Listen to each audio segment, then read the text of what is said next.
మోడీ ప్రభుత్వం కార్మిక వర్గంపైన చేస్తున్న ముప్పేట దాటికి వ్యతిరేకంగా ఈ నెల 20న 10 కేంద్ర కార్మిక సంఘాలు చేస్తున్న దేశవ్యాప్త సార్వత్రిక సమ్మెలో ఆశా వర్కర్లు పెద్ద ఎత్తున పాల్గొనాలని సిఐటియు జిల్లా అధ్యక్షులు చినపాక లక్ష్మీనారాయణ కోరారు. ఎన్హెచ్ఎం స్కీమ్ను నిర్వీర్యం చేసి ప్రైవేటుకు అప్పజెప్పే కుట్ర ప్రభుత్వం చేస్తుందని, దీనికి వ్యతిరేకంగా ఆశా వర్కర్లు సమరశీల ఉద్యమాలకు సిద్ధం కావాలని అన్నారు. సోమవారం ఆశా వర్కర్ల జిల్లా విస్తృత సమావేశం జిల్లా అధ్యక్షురాలు డి మహేశ్వరి అధ్యక్షతన స్థానిక దొడ్డి కొమరయ్య భవన్లో జరిగింది.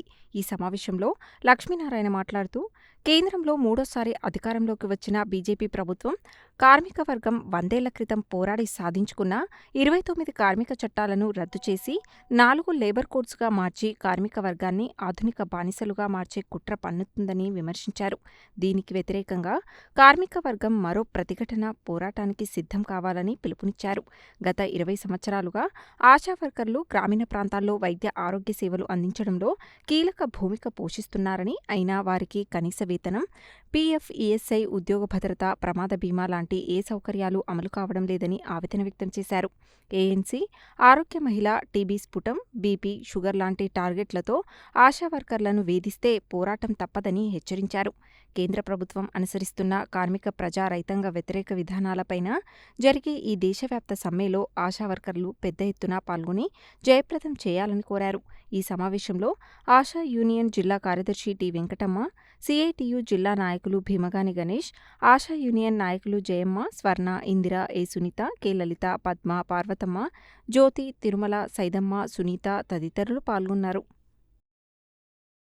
ఈరోజు కనీస వేతనాలు అమలు కావడం లేదు. పీఎఫ్, ఈఎస్ఐ, ఉద్యోగ భద్రత, టార్గెట్ల పేరుతో వేధింపులు ఇవన్నీ చేస్తున్నటువంటి నేపథ్యంలో ఈరోజు ఆశా వర్కర్లు ఖచ్చితంగా ఈ డిమాండ్ల సాధన కోసం దేశవ్యాప్త సమ్మెలో పాల్గొనాలి. ఇలా కేంద్ర ప్రభుత్వం నరేంద్ర మోడీ గారు మూడోసారి అధికారంలోకి వచ్చిన తర్వాత ఈరోజు లేబర్ కోడ్లు, కార్మిక వర్గం పోరాడి సాధించుకున్నటువంటి కార్మిక చట్టాలన్నింటినీ నిర్వీర్యం చేస్తూ ఉన్నాడు.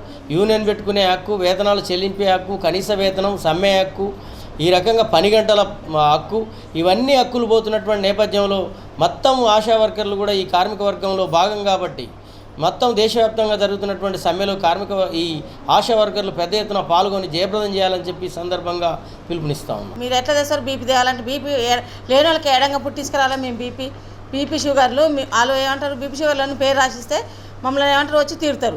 వీళ్ళేమో బీపీ షుగర్ వాళ్ళకి లేకున్నా కూడా టార్గెట్ కోసానికి రాసి ఇవ్వంటారు.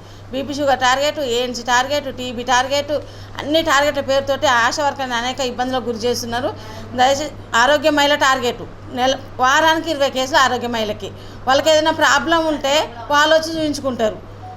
మమ్మల్ని తీసుకురమ్మని మేము ఇల్లు తిరిగితే మాకేమైనా సమస్య ఉంటే మేము పోతాం హాస్పిటల్కి. మీకు చెప్తేనే పోతున్నామా? మాకు బాధ అనేది మాకు తెలియదా? 4 జనాలు మమ్మల్ని ఒత్తిడి చేస్తారు. ఈ హాస్పిటల్ ఏమో వారానికి 20 కేసులు తీసుకురమ్మని నీళ్ళు ఒత్తిడి చేస్తారు. అనేక రకాలకు ఆశా వర్కర్లను గురి చేస్తారు. ఇవన్నీ మొత్తం రద్దు చేసి మా సమస్యలు పరిష్కరించాలని